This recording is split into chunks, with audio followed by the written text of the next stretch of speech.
السلام علیکم۔ ڈاکٹر اسرار احمد کے بیانات سننے کے لیے ہمارے چینل تقریر اسلام کو سبسکرائب کریں، شکریہ۔ لا طاعت لمخلوق فی معصیۃ الخالق، مخلوق میں سے کسی کی اطاعت نہیں ہوگی کہ اس معاملے میں جس میں خالق کی معصیت لازم آ رہی۔ ہاں، خالق کے احکام کے اندر والدین کا حکم بھی مانو، اطاعت کرو، اساتذہ کا حکم مانو، کسی اور کو اپنا لیڈر مانا ہے اس کا حکم مانو، لیکن ناٹ بیونڈ وہ جو سرکل ہے کتاب و سنت کا، اس سے باہر نہیں۔ لا طاعت لمخلوق فی معصیۃ الخالق، یہ آپ الجبرے کے فارمولے کے طور پر اپنے سامنے رکھیے۔ اب اسے اپلائی کیجئے، جیسے فارمولوں کے ذریعے سے پھر بڑے بڑے وہ سم جو ہے وہ حل کیے جاتے تھے سوالات۔ صبح کا وقت ہے، آنکھ بھی کھلی ہے، ایک اذان کی آواز بھی کان میں آئی ہے، آپ کا نفس کہتا ہے ابھی سو جی، آپ نے اپنی چادر یا کمبل کو درست کیا اور کروٹ لیا، سو گئے۔ یہ کیا ہے؟ آپ نے کس کا حکم پیچھے پھینکا اور کس کا حکم مانا؟ اللہ کے حکم کو پیچھے پھینک دیا، نفس کے حکم کو آگے رکھا۔ یہ شرک، اس شرک کو جاننے والے بہت کم ہیں۔ مولانا روم نے خوب کہا تھا، نفس ماں ہم کم ترس فرعون نیست لیکن ایراون نیست، میرا نفس بھی فرعون سے کم نہیں ہے۔ فرعون نے کہا تھا نا الیس لی ملک مصر وہذہ الانہار تجری من تحتی، کیا اس ملک مصر کی حکومت میری نہیں ہے؟ اور سارا جو یہ آبپاشی کا نظام ہے، انہار کا نظام ہے، وہ میرے کنٹرول میں نہیں ہے؟ جس کا چاہوں موگا کھلا رکھوں، جس کا چاہوں بند کر دوں۔ یہ تھا خدائی کا دعویٰ، انا ربکم الاعلی۔ تو مولانا روم کہتے ہیں میرا نفس بھی اس سے کمتر نہیں ہے۔ وہ کہتا ہے یہ جسم میرا ہے، اس پر میرا حکم چلے گا، میں نہیں جانتا کون اللہ کون رسول، کیا حرام کیا حلال۔ تو فرعون سے کم تو نہیں ہے میرا نفس، لیکن فرعون اس کی بہت مدد تھی، فوج تھی، لاؤ لشکر تھا، تو اس نے زبان سے بھی کہہ دیا کل کر الا ربکم الاعلی۔ میں مسکین ہوں، غریب ہوں، میرے پاس کوئی طاقت نہیں ہے، میں زبان سے تو کچھ نہیں کہہ سکتا، اندر سے میرا نفس یہی کہتا ہے۔ یہ نفس کی حکومت قرآن کہتا ہے، بحران ہوتا ہوں۔ دو جگہ یہ مضمون آیا ہے، ارأیت من اتخذ الہہ ہواہ افانت تکون علیہ وکیلا۔ اے نبی، تم نے دیکھا اس شخص کو، اس کے حال پر غور کیا جس نے اپنی خواہش نفس کو اپنا الہ بنا لیا ہے۔ اللہ اکبر، الہ، لا الہ الا اللہ، کلمہ توحید کا مرکزی لفظ یہاں آ رہا ہے، من اتخذ الہہ ہواہ، جس نے اپنی خواہش نفس کو اپنا معبود بنا لیا، الہ بنا لیا۔ افانت تکون علیہ وکیلا، کیا آپ ایسے شخص کی کوئی ذمہ داری لے سکتے ہیں؟ سود حرام ہوا کرے جی، حرام حرام، ہمارا دھندا جو ہے وہ آگے بڑھ نہیں سکتا، تو اللہ کے حکم کو پیچھے ڈالا، نفس کے تقاضے کو آگے رکھا۔ کون معبود ہے آپ کا؟ نام عبداللہ رکھیے، نام عبد الرحمن رکھیے، ہے عبد النفس، نفس کے بندے، نفس کے غلام۔ یہ میں نے یوں سمجھئے کہ جیسے میں نے ہجرت اور جہاد کی ڈیفینیشنز کی تھی۔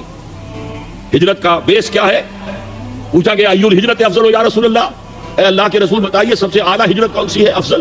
فرمایا ان تہجر ما کرہ ربک، ہر اس چیز کو چھوڑ دو جو تمہارے رب کو پسند نہیں۔ آج رات ہی سے آپ ہجرت شروع کر سکتے ہیں۔ جائزہ لیجئے کیا کیا چیزیں میری زندگی میں خلاف شریعت ہے، تو اللہ کو ناپسند ہے، فیصلہ کیجئے کہ آج کے بعد نہیں ہوگی، ہجرت شروع ہو گئی، افضل الہجرہ، سب سے افضل ہجرت شروع ہو گئی۔ لیکن ٹاپ پر لے جائیے تو یہ ہجرت جب اللہ کے دین کو قائم کرنے کی جدوجہد اس مرحلے پر آ جائے کہ اب باطل کے ساتھ ٹکراؤ ہے اور اب چاہیے کہ ساری قوت ایک مرکز پر جمع ہو جائے، ہجرت فرض کر دی گئی، وہ ہجرت گھر بار چھوڑ کر، اہل و عیال کو چھوڑ کر، اور مکے کے بھیڑیوں کے رحم و کرم پر چھوڑ کر اپنے گھر والوں کو، جو لوگ ہجرت کر کے آئے، حکم تھا۔ ہجرت مدینہ فرض تھی، ہجرت حبشہ فرض نہیں تھی، صرف اجازت تھی کہ جن سے سختیاں نہیں جھیلی جا رہی مزید وہ چلے جائیں۔ تو ہجرت کا یہ ابتدائی نقطہ، انتہا یہ۔ جہاد، المجاہد من جاہد نفسہ، جہاد تو یہاں سے شروع ہو گیا، اپنے نفس کے خلاف جہاد کرنا۔ صبح نفس نے کہا ابھی سو جاؤ، آپ نے نفس کی بات کو رد کیا، اپنا کمبل اٹھا کے پھینکا، اٹھے، وضو کیا، نماز کے لیے آپ مسجد چل دیے، آپ نے جہاد کیا نفس کے خلاف۔ یہ افضل الجہاد ہے، اور سب سے چوٹی اوپر یہ ہے کہ جب وہ حق و باطل کی جنگ ہو تو جان ہتھیلی پر رکھ کر میدان میں حاضر ہو جاؤ۔ اسی طرح یہ جو شرک فی الاطاعت ہے، میں نے آپ کو اس کی ابتدا بھی بتا دی انفرادی سطح پر۔ افرأیت من اتخذ الہہ ہواہ افانت تکون علیہ وکیلا، کیا تم نے غور کیا اس شخص کی حالت پر جس نے اپنی خواہش نفس کو اپنا معبود بنا لیا، الہ بنا لیا، کہہ رہا ہے لا الہ الا اللہ، لا الہ الا اللہ، لیکن الہ تو اس کا نفس ہے۔ اب اس کو انتہا پر لے جائیے۔ عہد حاضر کا سب سے بڑا شرک، سب سے بڑا شرک، سب سے بڑا شرک عوامی حاکمیت کا تصور ہے۔